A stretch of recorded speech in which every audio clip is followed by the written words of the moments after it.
कर्मों का फल। एक गांव में एक सूद नाम का इंसान रहता था। वह गलत लोगों की संगत में आजने की वजह से डाकू बन गया था। वह लोगों को मारकर अक्सर उनका धन लूटा लेता था।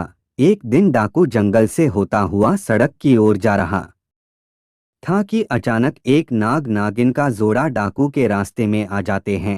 डाकू को देख नाग नागिन अपनी रक्षा के लिए फन फैला लेते हैं। डाकू घबरा जाता है और अपनी बंदूक उन नाग नागिन पर तान देता है। यह देख नाग नागिन क्रोधित हो जाते हैं और उस डाकू पर हमला कर देते हैं। डाकू अपनी जान बचाने के लिए 2 कदम पीछे हटता हुआ नागिन पर गोली चला देता है। यह देख नाग डाकू पर तेजी से हमला करता हुआ डाकू की बंदूक पर चिपक जाता है। डाकू अपनी बंदूक को कहीं दूर फेंक देता है और वहां से भाग निकलता है। भागते भागते डाकू सड़क पर पहुंच जाता है। वहीं दूसरी तरफ उसी रास्ते से एक औरत और उसके साथ उसका एक 11 साल का बेटा भी था। वो दोनों घर की तरफ जा रहे थे। अचानक डाकू भी वही आ जाता है। डाकू देख माँ बेटे घबरा जाते हैं। डाकू औरत के करीब जाता है और बलपूर्वक उस औरत से सूखे गले में टंगा सोने का हार खींच लेता है। अब औरत अपने और अपने बच्चे की जान की रक्षा के लिए उस डाकू से दया की भीख मांगती है।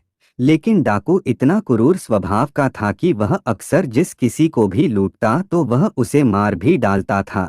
इसलिए डाकू पर उस औरत की बातों का कोई असर नहीं होता और वह उस औरत को तेज धार चाकू मारकर बुरी तरह से घायल कर देता है। यह देख बच्चा क्रोध से तिलमिला उठता है और पत्थर उठाकर जोर से डाकू के सर पर दे मारता है। डाकू के सर से खून निकलने लगता है। डाकू उस बच्चे को भी चाकू से मार देता है और वहां से भाग जाता है। चीख चिल्लाहट को सुन आसपास के गांव के लोग वहां पहुंचते हैं। वो उस महिला और बच्चे को तुरंत हकीम के पास ले जाते हैं। मां और बेटा दोनों बच जाते हैं। उधर डाकू भागता हुआ फिए से जंगल की तरफ चला जाता है। बहुत थक जाने की वजह से डाकू वही आराम करने लगता है। दूसरी तरफ नाग डाकू का पीछा करते हुए वही डाकू के पास पहुंच जाता है। डाकू सो चुका होता है और इधर नाग अपनी नागिन की मौत का बदला लेते हुए डाकू के पैर को डस लेता है। डाकू दर्द से छटपटाता हुआ वहीं मर जाता है। यह सारी घटना यमपुरी में बैठे हुए चित्रगुप्त और यमराज जी देख रहे थे। डाकू के मरते ही यम के दूत यमलोक से धरती पर डाकू की आत्मा को लेने आते हैं। वह डाकू की आत्मा को यमलोक ले जाते हैं। यमलोक में चित्रगुप्त जी अपनी किताब में डाकू के द्वारा किए गए सभी कर्मों और पापों का लेखा जोखा देखते हुए उसे उसके पापों की सजा सुनाते हैं। डाकू की आत्मा को बहुत सारी यातनाएं दी जाती है। इसके बाद चित्रगुप्त जी डाकू की आत्मा को बोलते हैं कि जिस 11 साल के बच्चे को तुमने चाकू से मारा था उस पाप की सजा भोगने के लिए तुम्हारा फिर से धरती पर जन्म होगा और एक पंडित के घर होगा जहां तुम सिर्फ 11 साल तक ही जीवित रहोगे। दूसरी तरफ एक गांव में एक पंडित रहता था जिसकी पत्नी को 10 साल से कोई भी औलाद नहीं हुई थी। पंडित भगवान भोलेनाथ का बहुत बड़ा भक्त था। वह रोज भोले बाबा की पूरे श्रद्धा विश्वास से पूजा अर्चना किया करता था। इसके अलावा वह गरीबों और साधु संतों को भोजन भी करवाता था। एक दिन भगवान शंकर पंडित की सच्ची भक्ति और पुण्य कर्मों से प्रसन्न होकर पंडित को दर्शन देते हैं। पंडित भगवान शंकर के दर्शन पाकर बहुत प्रसन्न होता है। भगवान शंकर बोलते हैं, मैं तुम्हारी सच्ची भक्ति से बहुत प्रसन्न हूँ, बोलो क्या वरदान दूँ तुम्हें। पंडित एक पुत्र की मांग करता है। भगवान शंकर तो अंतर्यामी थे। वह भूत भविष्य पहले से ही जानते थे कि पंडित क्या वरदान मांगेगा। इसलिए उन्होंने पंडित को पुत्र देने का वरदान देने से पहले ही यह बता देते हैं कि यह पुत्र सिर्फ 11 वर्ष ही जिएगा, उसके बाद मर जाएगा। यह जानने के बाद भी पंडित कुछ नहीं बोलता क्योंकि उसे अपनी भक्ति पर पूरा विश्वास था कि भगवान अपने भक्त के साथ कभी अनन्य नहीं होने देंगे। यह सोचता हुआ पंडित पुत्र का वरदान मांग लेता है। भगवान शंकर पुत्र का वरदान देकर वहां से गायब हो जाते हैं। अगले 9 महीने बाद पंडित के घर पुत्र का जन्म होता है। इधर पंडित यह जानते हुए भी कि यह 11 साल से अधिक नहीं जिएगा, फिर भी प्रसन्न रहता है। यह बात पंडित घर में किसी से भी नहीं बताता। इधर पंडित अपने बेटे को धर्म कर्म पूजा भक्ति की सभी शिक्षाएं दे देता है। पंडित अपने बेटे का नाम शंकर रखता है। देखते ही देखते दिन बीतते गए। शंकर को 11 साल पूरे होने में सिर्फ 1 महीना ही बचा था। पंडित शंकर के मामा को तुरंत घर बुलवाते हैं और खूब सारा धन देकर काशी जाने को कहते हैं।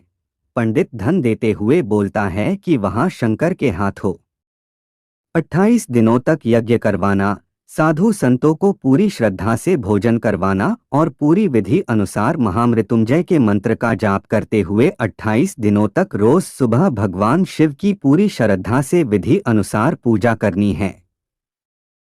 अगले ही दिन मामा और शंकर धन लेकर काशी के लिए निकल पड़ते हैं। काशी पहुंचते ही मामा और शंकर वो सब करना शुरू कर देते हैं जैसा कि पंडित ने बताया था। ठीक 28वें दिन शंकर की हालत अचानक खराब हो जाती है। शंकर के मामा शंकर को आराम करने के लिए अंदर भेज देते हैं।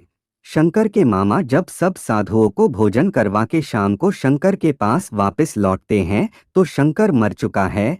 यह देख शंकर के मामा जोर जोर से रोने लगते हैं।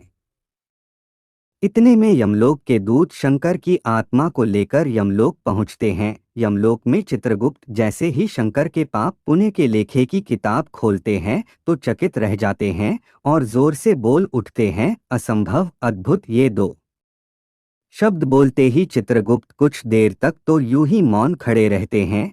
फिर कुछ देर बाद चित्रगुप्त ऊंचे स्वर में यमदूतों को आदेश देते हैं कि तुरंत अभी के अभी शंकर की आत्मा को शंकर के शरीर में डालकर आओ। यमदूत शंकर को उसके शरीर में पुनः डाल देते हैं और शंकर फिर से जी उठता है।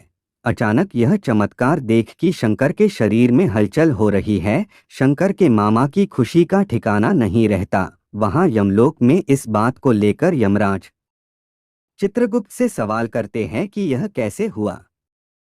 तब चित्रगुप्त जी बताते हैं कि जब मैंने किताब खोली तो उसमें शंकर के द्वारा किए गए पुण्य कर्मों, भगवान शिव की आराधना और हवन जैसे शुभ और भक्ति की शक्ति से शंकर की कुंडली में जो उसके पिछले जन्म के पापों की वजह से मृत्यु का जो योग बना था वह योग खत्म हो चुका था।